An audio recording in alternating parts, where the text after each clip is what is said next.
प्रथमानि योग, करणानि योग, चरणानि योग, द्रव्यानि योग नामक ग्रंथ।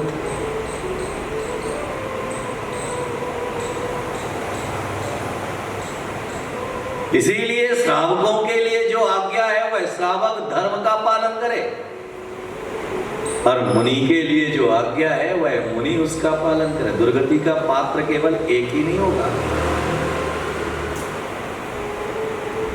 जो भी कर्तव्यों से च्युत होगा वह दुर्गति का पात्र होगा। दुर्गति जाने में 2-4 घंटे नहीं लगते हैं, एक क्षण, एक समय, और एक समय में सब कुछ बदल जाता है।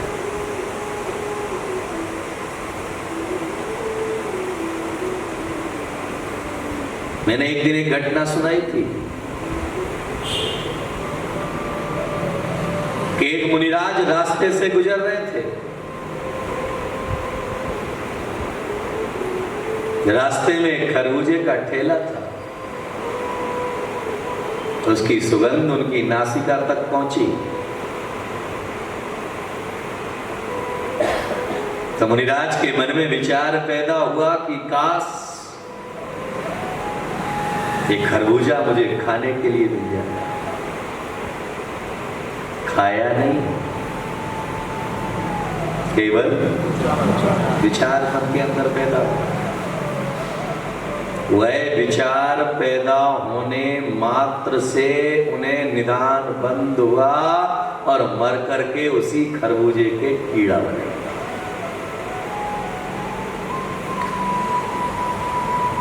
जब एक मुनि के केवल भाव पैदा होने मात्र से वह जो है उस चीज का आसक्ति के कारण से कीड़ा बन सकते हैं, तो हम जिन जिन चीजों के प्रति आसक्ति रख करके बैठे हैं हमारा क्या होगा? कई बार हम कहते हैं ना, इस बच्चे की आंखें जो है पोते के ऊपर, जो है इस बच्चे की आंखें दादा के ऊपर है, इसकी आंखें दादा के जैसी है, इसकी आंखें जो है दादी की जैसी है, इसकी आंखें जो है पिता के बाद जो है नानी के जैसी है। जैसी नहीं है, नानी ही है, दादा के जैसी नहीं है, दादा ही है। क्योंकि वह अंत समय में जो है अपने बच्चों के प्रति इतनी आसक्ति उनके मन के अंदर पैदा हुई, पोते के प्रति इतनी आसक्ति पैदा हुई कि अब दादा जो है पोता बन करके पैदा हो गए। इसीलिए जो है धन की आसक्ति के साथ जो मरता है, कई बार देखना कि हम अलमारी खोलते हैं, अलमारी में से एक जीव निकलता है। कौन? सांप। क्योंकि उसने जीते जीवी की अपने पैसे को हाथ नहीं लगाने दिया, उस धन की आसक्ति के कारण से मरा, तो वह जो है वहां पर फिर बैठ गया भंडारे पे। क्योंकि आसक्ति कहीं ना कहीं खींच करके ले आती। इसीलिए आचार्यों के द्वारा निर्देश दिया जाता है कि हर पल हर समय अपने जो कार्य हैं उन कार्यों को सावचेत पूर्वक करो। जिनेंद्र भगवान की आज्ञा है श्रावक के लिए देव पूजा, गुरु उपासना, स्वाध्याय, संयम, तप और दान, सत्कर्माणि दिने दिने, इसमें कोई चूक नहीं होना। किसकी आज्ञा है? जिनेंद्र भगवान की आज्ञा। मुनियों के लिए आज्ञा है कि प्रायश्चित है, प्रतिक्रमण, वंदना, स्तुति आदि जो सब कर्तव्य है उनका पालन करे। नजर हटी, दुर्घटना घटी। एक क्षण एक्सीडेंट होने में कितना टाइम लगता है? पल भर में।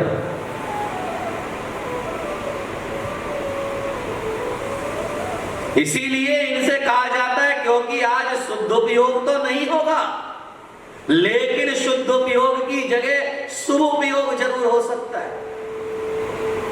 आज हम बड़ी बड़ी पूजाएं पढ़ते हैं, पूजाओं में क्या पढ़ते हैं? श्लोक, बोलो, श्लोक पढ़ने में हमारा मन लगता है?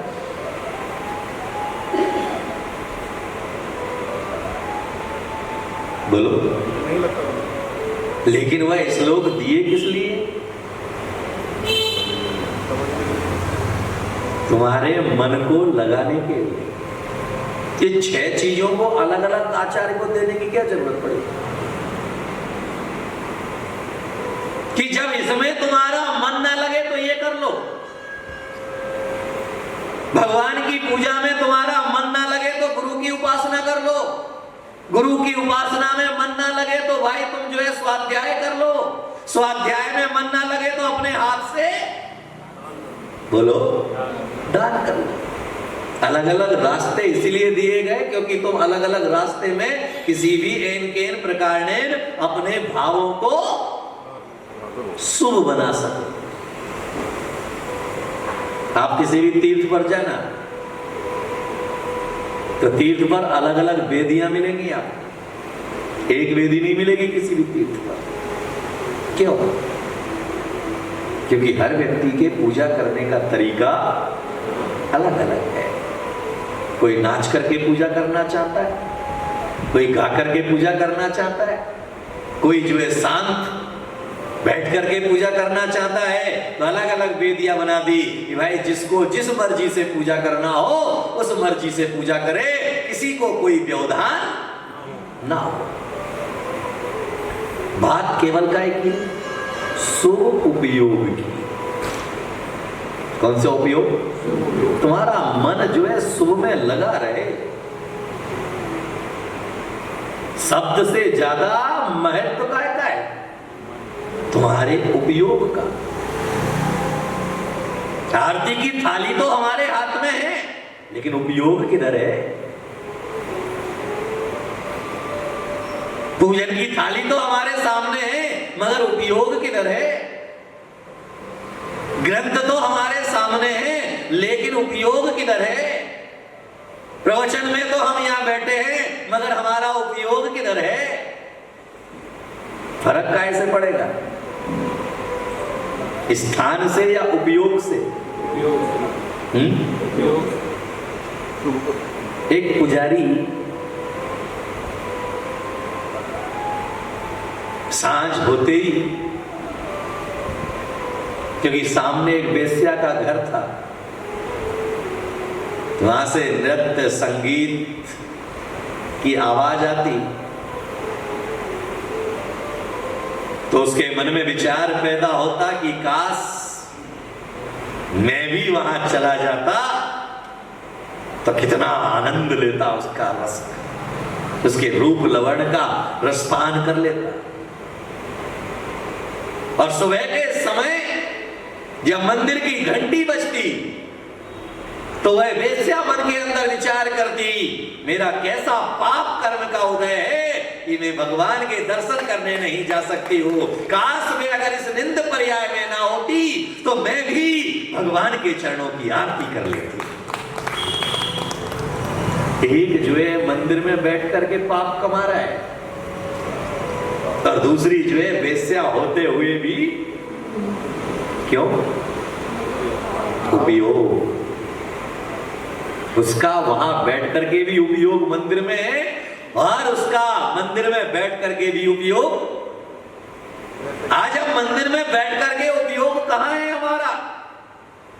दुकान पर, घर पर, क्योंकि आज घर छोड़ करके तो मंदिर आ गए। घर में जो है बेटी को कह करके आए थे कि दूध वाला आएगा, दूध ले लेना। पूरे टाइम ध्यान कहां होगा? बोलो, उसने लिया कि नहीं लिया? कहीं सोती तो नहीं रह गई? अगर वह सोती रह गई तो हमारे जाने के बाद जो है चाय कैसे बनाऊंगी मैं? कर क्या रही है? इसीलिए पहले के समय में संवेद शिखर जाते थे ना तो तिलक करके भेजा जाता था, और वह संकल्पित होकर के जाता था कि जा तो रहा हूं, लौट करके आऊंगा या नहीं आऊंगा इसकी कोई गारंटी नहीं। क्या संकल्प? जा तो रहा हूं, लौट करके आऊंगा या नहीं आऊंगा इसकी कोई गारंटी नहीं। पर आजकल संवेद शिखर जाने के पहले रिटर्न टिकट हमारे जेब में। घर से हम मंदिर जाते हैं तो मंदिर जाने के पहले घर पे बोल करके आते हैं अभी गया अभी आया। जा गया है नहीं उसके पहले आने की टिकट तय हो गई। अभी गया और अभी आया। आचार्य कह रहे अशुभ संकल्प तो तेरा पहले ही हो गया।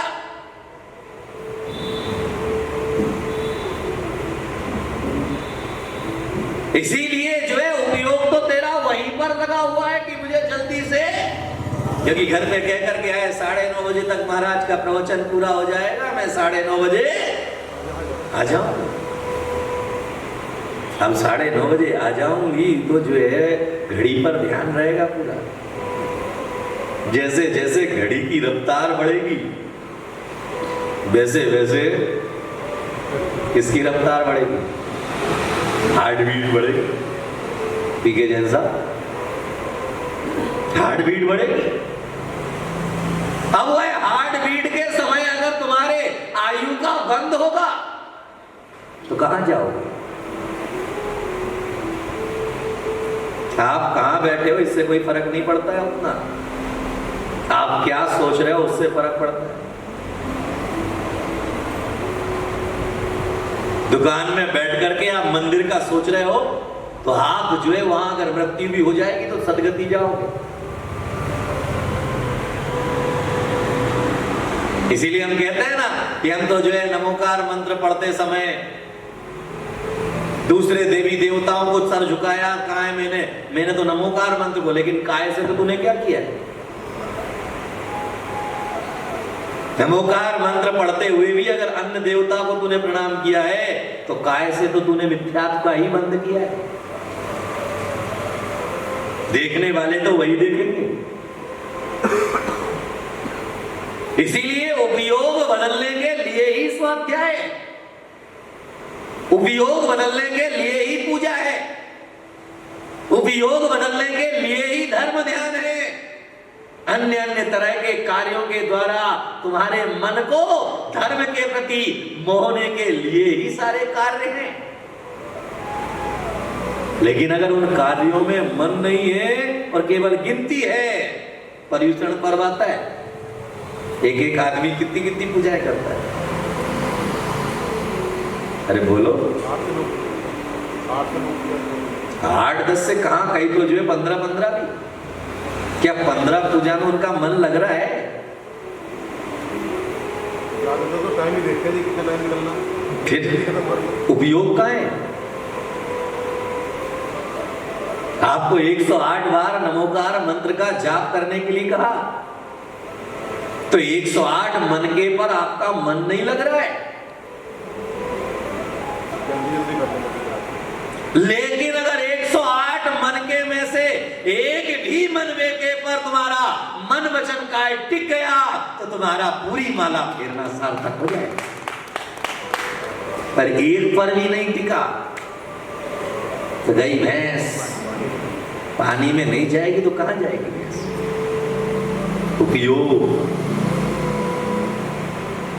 उपयोगो लक्षणम, क्योंकि हर व्यक्ति का उपयोग स्वतंत्र है। किसी के उपयोग पर कोई व्यक्ति बंधन नहीं डाल सकता। इसीलिए जीव द्रव्य की सत्ता अलग है, पुद्गल द्रव्य की सत्ता अलग है, काल द्रव्य की सत्ता अलग है, आकाश द्रव्य की सत्ता अलग है। एक द्रव्य दूसरे द्रव्य को जबरदस्ती व्यवधान नहीं बनता है, जबरदस्ती किसी को करने के लिए मजबूर नहीं करता है, क्योंकि जैन धर्म में मजबूरी नहीं है। जैन धर्म में मजबूती है। यहां मजबूरी का कोई फल नहीं मिलता है, लेकिन मजबूती का फल निर्वाण जरूर मिलता है। माला फेरना कहीं तुम्हारी मजबूरी तो नहीं है, पूजा करना तुम्हारी कहीं मजबूरी तो नहीं है, मुनि को आहार देना कहीं तुम्हारी मजबूरी तो नहीं है, प्रवचन सुनना तुम कहीं मजबूरी तो नहीं मान रहे हो, रात में साधु की भैया वृत्ति करना कहीं मजबूरी तो नहीं मान रहे हो। तो मजबूरी जहां तुमने मानी वहां गई भैंस। पर जहां तुमने उसे आनंद का विषय माना, जहां तुमने उसे प्रसन्नता का विषय माना, वहां तुम्हारे जीवन का कल्याण निश्चित हो गया। इसीलिए कहा गया, घर कारागृह बनिता बेड़ी, परिजन है रखवाले। घर क्या है? क्या है? कारागृह। सुनील भाई क्या है? कारागृह, घर कारागृह। कारागृह मतलब जेल। तो कोई भी जेल कैदी जेल से निकलने के पहले कह करके आता होगा। जेल से निकलने के पहले जेलर को कह करके आता होगा, अभी गया, अभी आया, कह के आता है। गाव इनकी आरती,